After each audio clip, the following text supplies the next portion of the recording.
त्वमेव माता च पिता त्वमेव, त्वमेव बन्धुश्च सखा त्वमेव, त्वमेव विद्या द्रविणं त्वमेव, त्वमेव सर्वं मम देव देव।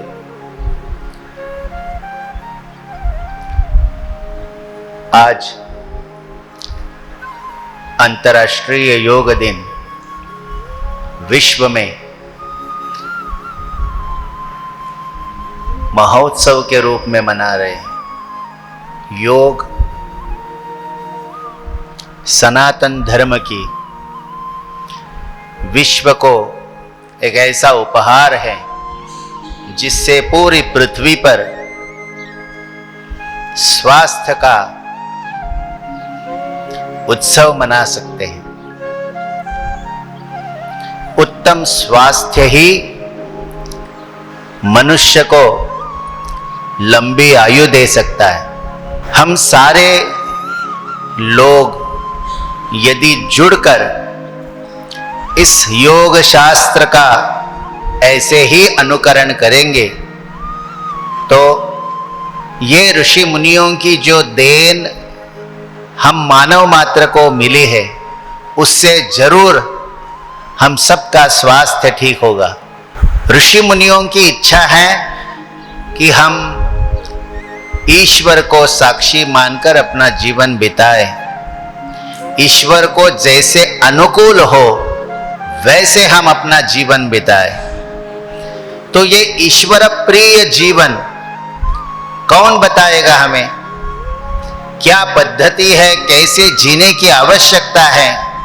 यही शास्त्र के रूप में ऋषि मुनियों ने एक शास्त्र के रूप में हम में ये विद्याएं प्रतिष्ठापित करी है। वैसे बहुत शास्त्र हैं, उनमें से एक योग शास्त्र है।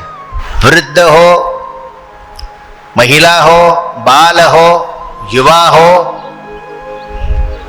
कोई भी हो, योग करेगा तो स्वास्थ्य उसे जरूर मिलेगा। इसलिए ईश्वर मान्य जो भी शास्त्र हैं उनका हमें आचरण करने की आवश्यकता है। और आज के जमाने में ये योग शास्त्र सच्चे में एक बहुत बड़ा वरदान है। इस कंप्यूटर के युग में, आर्टिफिशियल इंटेलिजेंस के युग में हम देखते हैं कि दुनिया कहां से कहां पहुंच गई है, लेकिन बाहर का जितना भी है वो हम लोग ढूंढ रहे हैं लेकिन अंदर नहीं जा पा रहे। मनुष्य बाहर की सारी चीजें ढूंढ रहा है लेकिन अंदर जाने की सोच भी नहीं रहा है। अंतरंग में प्रवेश करने की सोचना ही योग है और इसलिए योग हमें अंतर्मुख होने की विद्या सिखाता है, क्योंकि अंदर ईश्वर है। ईश्वर सर्वभूतानां हृद्देशे अर्जुन तिष्ठति। भगवान श्री कृष्ण भगवद गीता में हम सबको यही बताना चाहते हैं कि आप अंतर्मुख हो जाइए, क्योंकि मैं अंदर हूं। मैं ही आपको शांति प्रदान कर सकता हूं, मैं ही आपको शांति दे सकता हूं। इसलिए यदि मेरे पास, मेरे साथ आपको आना है तो योग करने की आवश्यकता है। भगवान को योग करने वाले योगी प्रिय है। संतुष्ट सतत योगी यतात्मा दृढ़ निश्चय मय्यर्पित मनोबुद्धि यो मे भक्त समय प्रिया। ईश्वर ने कहा है मुझे कौन प्रिय है? मुझे योगी प्रिय है। योगी कौन होता है? संतुष्ट सततम, जो सदा संतुष्ट रहता है। इस भागदौड़ में उलझा हुआ व्यक्ति शांत नहीं हो सकता, योगी नहीं बन सकता। उसको यदि शांत होना है तो पहले संतुष्ट होने की आवश्यकता है। जो ईश्वर ने दिया है, जो मेरे पास है, उसमें बड़ी प्रसन्नता होनी चाहिए मन में। इसी को संतुष्ट कहा गया है। और दूसरा, यतात्मा दृढ़ निश्चय। जो आत्मा है, ईश्वर है, वो मेरे अंदर ईश्वर है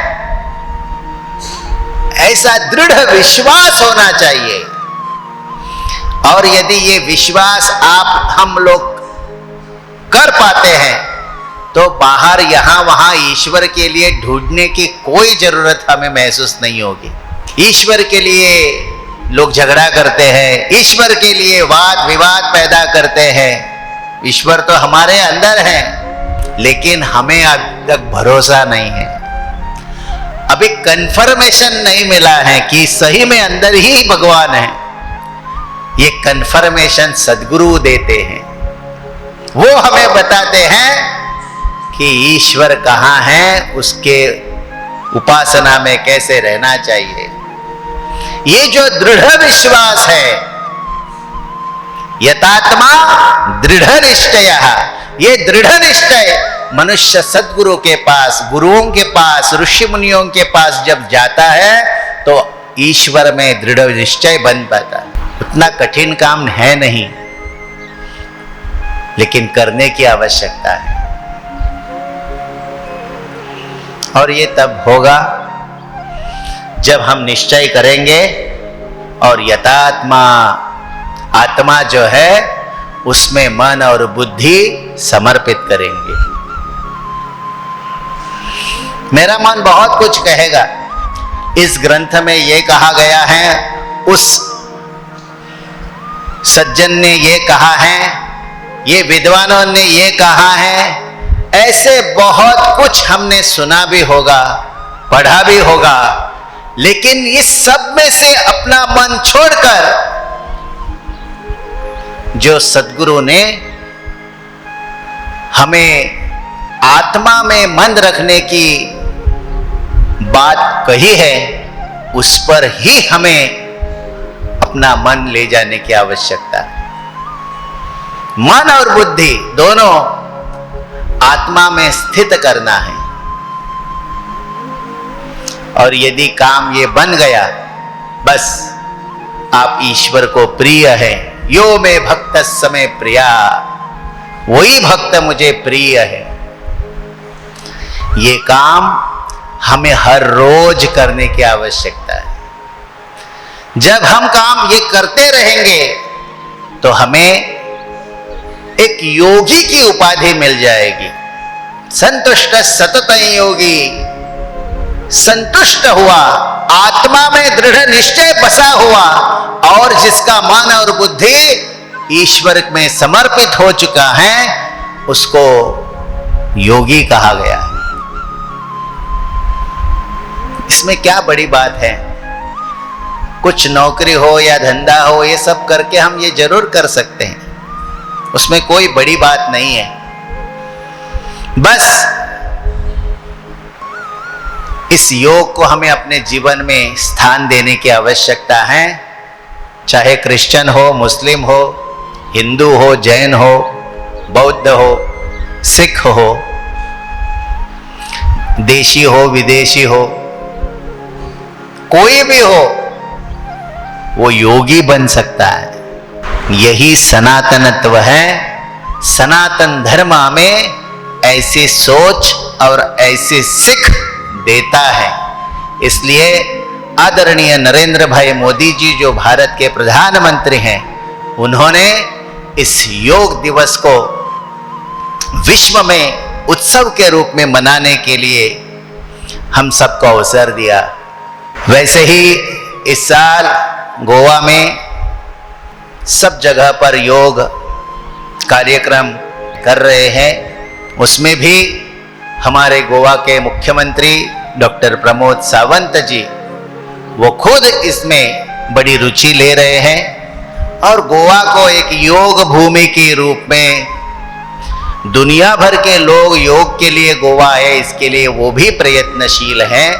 उसके लिए हम उनको बहुत बहुत आशीर्वाद प्रदान करते हैं कि ऐसे योगी मुख्यमंत्री, ऐसे इस गोवा को योग के रूप में, न तो भोग के रूप में दुनिया में जिसकी पहचान ही बदल पाई, ऐसे योग भूमि, परशुराम भूमि में हम आप सब लोग अंतर्राष्ट्रीय योग दिन के इस पवित्र अवसर पर हर जगह पर, चाहे स्कूल हो, चाहे कॉलेजेस हो, धर्मस्थान हो, मंदिर हो, रेलवे स्टेशन हो, एयरपोर्ट हो, जहां जहां हमें अवसर मिला वहां वहां हम सब योग कर रहे हैं, उसमें बड़ी प्रसन्नता है। ऐसे ही आप लोग योग की ओर अग्रसर होकर अपना जीवन स्वास्थ्यवर्धक बनाए और जितने भी योग शिक्षक तैयार हुए हैं उन दत्त पद्मनाभ पीठ के सारे शिक्षकों को हम बहुत बहुत आशीर्वाद देते हैं कि आप लोग ऐसे ही अपने अपने गांवों में ये योग की विद्या लोगों तक पहुंचाए। यही श्रेष्ठ काम है और इसी से आज दुनिया भर के लोग समाधानी सुखी हो पाएंगे और यही योग का अंतिम उद्देश्य है। योगश्चित्त वृत्ति निरोधः, पहला सूत्र ऐसा है जो हमें बताता है कि हमें यदि शांत होना है तो योग की आवश्यकता है और यही कौशल्य हमें योग के माध्यम से सीखने की आवश्यकता है।